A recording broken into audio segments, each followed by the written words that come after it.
In 1894, two Asian nations went to war over a small peninsula called Korea. On one side stood China's Qing Dynasty, a vast empire with thousands of years of history, once the cultural giant of Asia. On the other side, Japan, a tiny island nation that had only recently ended centuries of isolation. What followed shocked the world. In less than a year, Japan crushed China's armies and navies, seized its territories, and forced it to sign one of the most humiliating treaties in Chinese history. This is the story of the First Sino-Japanese War, a short but decisive conflict that changed the balance of power in Asia forever. By the mid-1800s, China was no longer the confident Middle Kingdom of old. The Opium Wars had forced it to open ports to Western powers, cede Hong Kong, and pay massive indemnities. The Taiping Rebellion had killed tens of millions, devastating the heart of the empire. Foreign powers called China the sick man of Asia.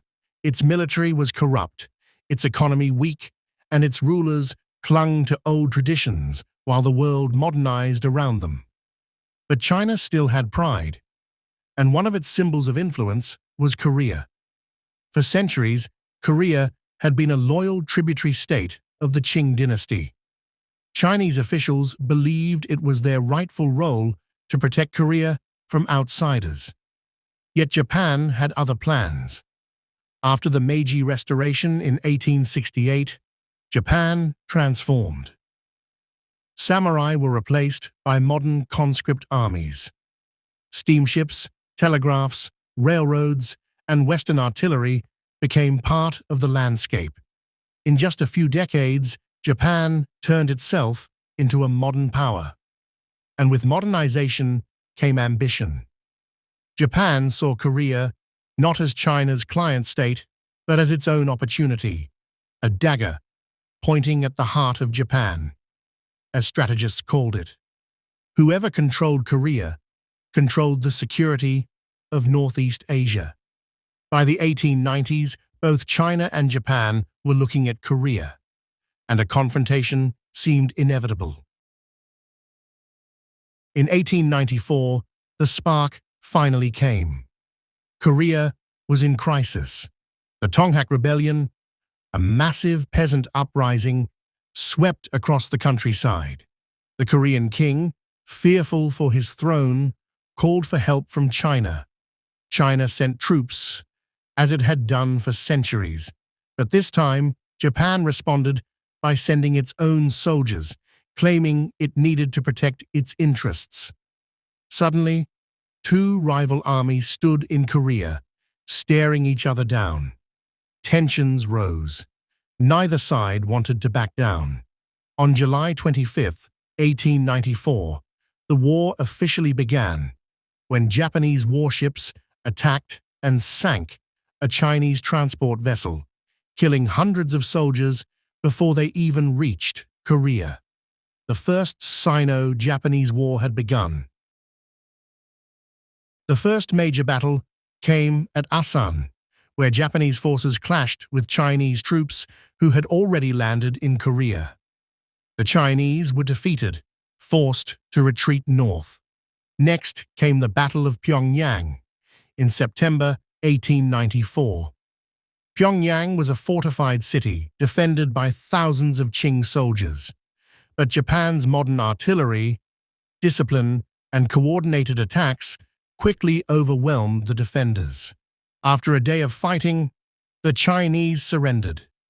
The loss shocked Beijing. For centuries, Korea had been China's little brother. Now that brother was slipping away, but worse was yet to come. On the sea. The Qing dynasty's pride was the Beiyang fleet. Once considered Asia's strongest navy, its ships were large, heavily armored, and had been purchased from Germany and Britain. On paper, they were more powerful than Japan's navy, but on the battlefield, training and discipline matter more than paper. The Beiyang fleet was plagued by corruption. Ammunition was undersupplied because funds were embezzled. Crews were poorly trained, officers divided by politics. On September 17, 1894, the two navies met at the Battle of the Yalu River. It was the largest naval battle of the war. The Beiyang fleet's heavy ships blasted away, but Japanese gunners fired faster and with better coordination. Hours of combat left the Chinese fleet burning. 5 of their ships were sunk. Japan lost only 4 smaller vessels. The myth of Qing naval strength was shattered. Japan now controlled the seas. With victory at sea, Japan advanced beyond Korea. Armies crossed into Manchuria, defeating Chinese troops again and again. By early 1895, Japanese forces were landing in the Shandong Peninsula, threatening Beijing itself. At the same time, Japanese troops moved south, capturing the Pescadores Islands and preparing to seize Taiwan. The Qing dynasty, humiliated and unable to stop Japan's advance, sued for peace. What followed was one of the most humiliating treaties in Chinese history. In April 1895, representatives of China and Japan signed the Treaty of Shimonoseki. The terms were devastating for China. Korea was recognized as fully independent, but in reality, it would fall under Japanese influence. China ceded Taiwan, the Pescadores Islands, and the Liaodong Peninsula to Japan. China paid a massive indemnity of 200 million taels of silver. China had to open more ports to Japanese trade. The humiliation was total. But then another twist came. The Western powers, Russia, Germany, and France, intervened, pressuring Japan to return the Liaodong Peninsula to China. This was known as the Triple Intervention. Japan, though victorious, was forced to give up part of its prize. Still, Japan walked away with Taiwan, new prestige, and recognition as a rising power. China walked away defeated, humiliated, and poorer than ever. The First Sino-Japanese War was short, but its impact was enormous. For China, it was a wake-up call.